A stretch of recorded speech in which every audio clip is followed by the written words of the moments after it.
الحمدللہ الذی لم یزل علی العالمین قدیرا والصلاة والسلام علی من ارسلہ بالحق بشیرا ونذیرا وعلى آلہ وصحبہ كثيرا كثيرا ما بعد فأعوذ بالله من الشيطان الرجيم بسم الله الرحمن الرحيم هو الأول والآخر والظاهر والباطن وهو بكل شيء عليم صدق الله مولانا العظيم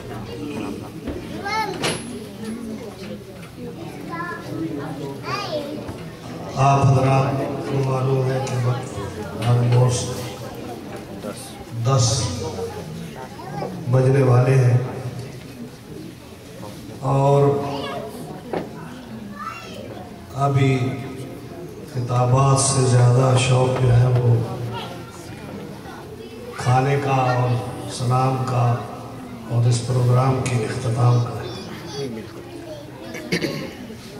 اور اگر پوری رات بھی نبی کریم صلی اللہ علیہ وسلم کا ذکر خیر چلتا رہے تو حضور صلی اللہ علیہ وسلم کی کسی ایک وصف کا بیان بھی مکمل نہیں ہوگا بلکہ پوری زندگی اگر ذکر خیر ہوتا رہے تو پھر بھی جیسے کسی نے کہا تیرا آنا تھا کہ اسلام حرم ٹوٹ گئے تیرے روب سے شاہ زوروں کے دم ٹوٹ گئے تیرے اوصاف کا ایک باب بھی پورا نہ ہوا ہو گئی زندگیاں ختم اور قلم ٹوٹ گئے جس کی تعریف تمام انبیاء علیہ السلام کرتے ہیں جن کا ذکر خیر تمام ملائکہ کرتے ہیں سلام اس پر کہ جس کا تذکرہ قرآن کرتا ہے سلام اس پر کہ جس کا ذکر خود رحمان کرتا ہے سلام اس پر کہ جس کے ذکر سے دل چین پاتے ہیں سلام اس پر کہ جس کا فرشتے ذکر سننے آتے ہیں اس ذات والا صفات کو ہمارے وعظوں کی اور ہماری تقریروں کی کیا ضرورت ہے ہم تو ذکر اس لیے کرتے ہیں جو سیدنا حسان رضی اللہ تعالیٰ عنہ نے جو فرمایا کہ ما ان مدحت محمدا بمقالتی میں اپنے الفاظ سے آقا آپ کی تعریف نہیں کر سکتا ما ان مدحت محمدا بمقالتی لیکن مدحت مقالتی بمحمدی بلکہ آپ کا ذکر کر کے میں اپنے آپ کو چمکا رہا آج علماء کی عزت محدثین کی عزت مشائخ کی عزت حفاظ کی عزت اور ایک مسلمان کی عزت کیوں ہے ایک عام مسلمان کی عزت کیوں ہے کہ وہ رسول اللہ صلی اللہ علیہ وسلم کا راضی ہے محدثین ایک طرف رہے صحابہ ایک طرف رہے تابعین ایک طرف رہے اللہ فرماتا ہے جل شانہ یوم لا یخزی اللہ النبی والذین آمنوا معہ اے محبوب قیامت کے دن اللہ آپ کو اور آپ کا کلمہ پڑھنے والے کو کبھی رسوا نہیں کرے تو عام امتی کی شان ہے کہ قیامت کے دن ایک عام امتی جو رسول اللہ صلی اللہ علیہ وسلم کا کلمہ پڑھنے والا ہے قیامت کے دن اس کی کتنی عزت ہوگی اس کا کتنا رکھ رکھاؤ ہوگا وہ جو حدیث پاک ہے جس میں آتا ہے کہ حساب یسیر ہوگا جب ایک گناہگار امتی اس کے گناہ اللہ کی بارگاہ میں پیش کیے جائیں گے تو دوسرے لوگوں سے پردہ کر دیا جائے گا دوسرے لوگ اس کے گناہوں کو نہیں دیکھ سکیں گے اور پہلے اس کے چھوٹے گناہ پیش کیے جائیں گے وہ ڈرے گا لیکن جب حکم ہوگا کہ اس کے گناہوں کو نیکیوں سے بدل دو پھر وہ اتنا جرت مند ہو جائے گا کہے گا میرے تو یا اللہ بڑے بڑے گناہ بھی ہیں وہ تو نے ذکر نہیں لیکن وہ سارے گناہ لوگوں سے چھپا دیے جائیں گے یہ میرے محبوب صلی اللہ علیہ وسلم کا امتی ہے کرتے ہیں, یہ بہت اچھی بات ہے, بڑی سعادت ہے, بڑی نیکی ہے, اس سے بڑے درجات بلند ہوتے ہیں, بڑی برکتیں ہوتی ہیں. لیکن عمل کی دنیا میں ہم بہت پیچھے ہیں. ہمارے اپنا جو جماعت کے علماء ہیں انہوں نے بہت اچھا خطاب فرمایا. علامہ صاحب نے مجھ سے پہلے جو جس گفتگو کو چھیڑا, ہمیں ان چیزوں کی ضرورت ہے اپنے اندر عملی زندگی میں رسول اللہ صلی اللہ علیہ وسلم کی سنتوں پر عمل کرنے کی اشد ضرورت ہے. بڑا اچھا خطاب تھا ان کا, بڑا اچھا موضوع تھا. ہر عالم دین کا اپنے مقام پر بہت اچھا موضوع تھا, لیکن ہمیں سرکار دو عالم علیہ السلام کا صحیح امتی بن کر ایک اچھا مسلمان بن کر قوم کو دکھانا ہے. اپنا بھی فائدہ ہے اور سرکار کی سنتوں کی برکت سے اسلام جو ہے وہ بھی بہت زیادہ فائدہ ہے. ایک حدیث بات میں پڑھ رہا تھا,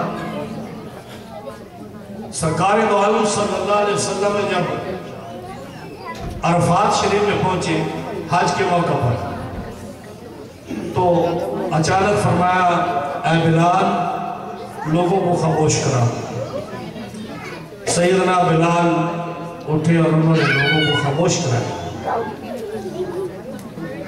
لوگ خاموش ہو گئے تو نبی کریم صلی اللہ علیہ وسلم نے ارشاد فرمایا اے لوگوں میرے پاس جبریل آئے ہیں اور انہوں نے مجھے یہ خوشخبری دی ہے کہ اللہ تعالیٰ لوگوں کے حقوق کو معاف فرما دے گا, اور جو کسی کا ذمہ کسی کے ذمہ ہے, کسی کا حق کسی کے اوپر ہے, رب تعالیٰ نے فرمایا ہے کہ میں وہ اپنے ذمہ لے لوں گا, اور قیامت کے دن وہ جانے اور میں جانوں, میں اس کو راضی کروں گا.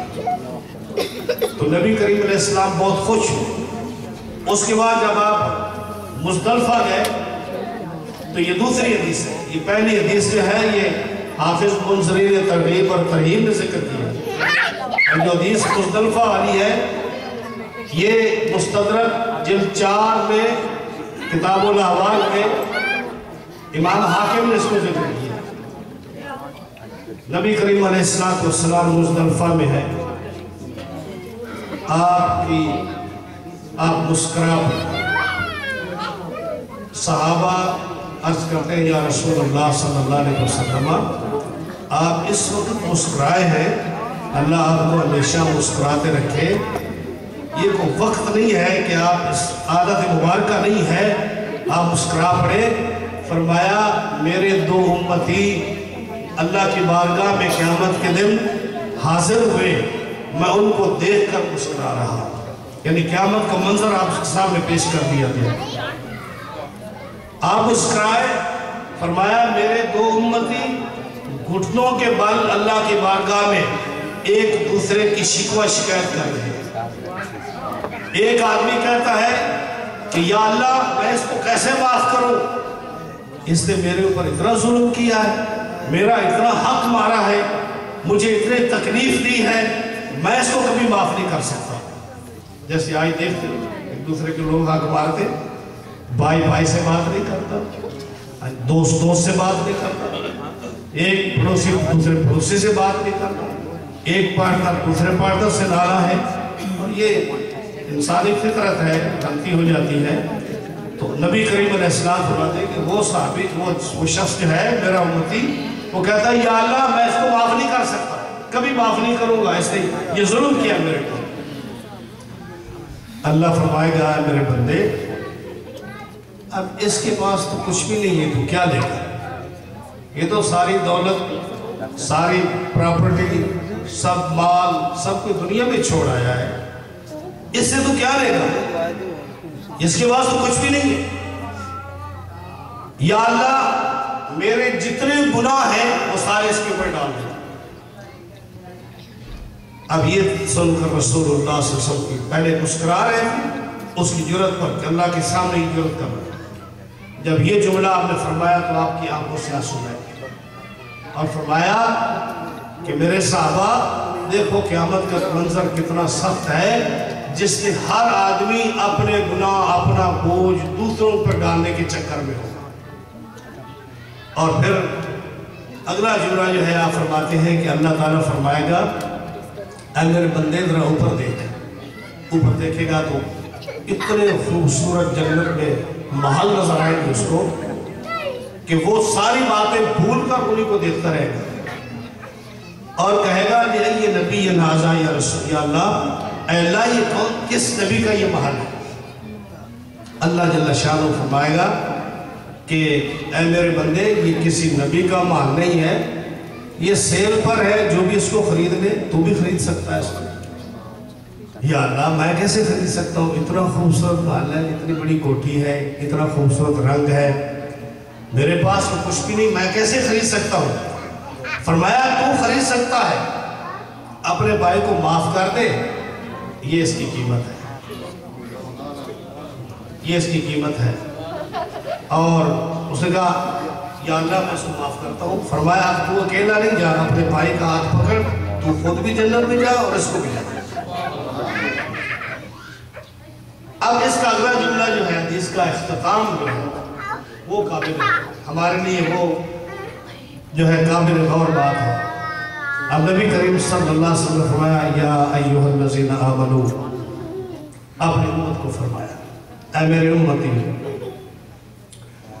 اتقوا اللہ، اللہ سے ڈرو، وَأَصْلِحُوا ذَاتَ بَيْنِكُمْ، اور جو میرا رب قیامت کے دن تمہاری صلح میدان محشر میں کرا رہا ہے تم یہاں کر۔ اصلحوا ذات بینکم، ایک دوسرے کے حقوق کو معاف کر دو، تھوڑی نرمی اختیار کر لو۔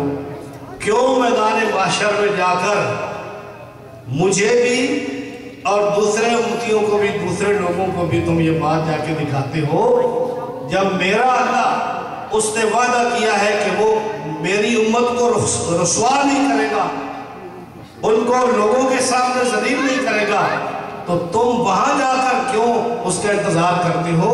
اصلحوا ذات بینکم، آپس میں ایک دوسرے کے ساتھ معاملات ٹھیک کریں۔ کتنی خوبصورت حدیث ہے، لیکن ہم میں سے کوئی ہے جو گیو اپ کرنے کو تیار ہے؟ کوئی بھی نہیں۔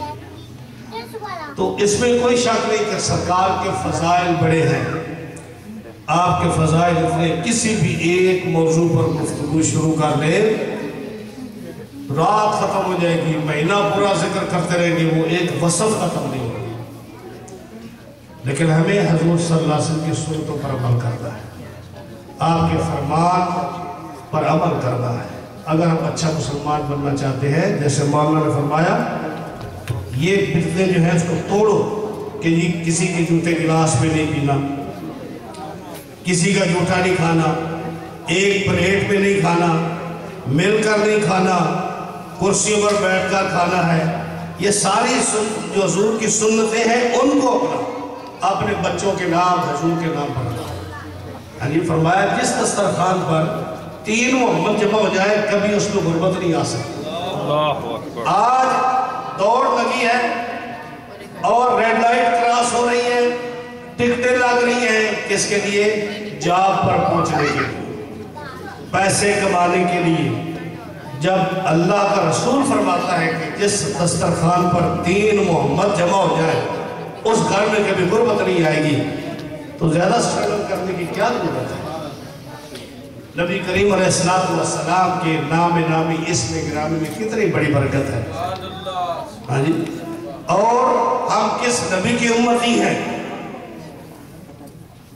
وہ نبی صلی اللہ علیہ وسلم جس نے ہماری مغفرت کی، شفاعت کی، ہر چیز کی ذمہ داری پہلے لی۔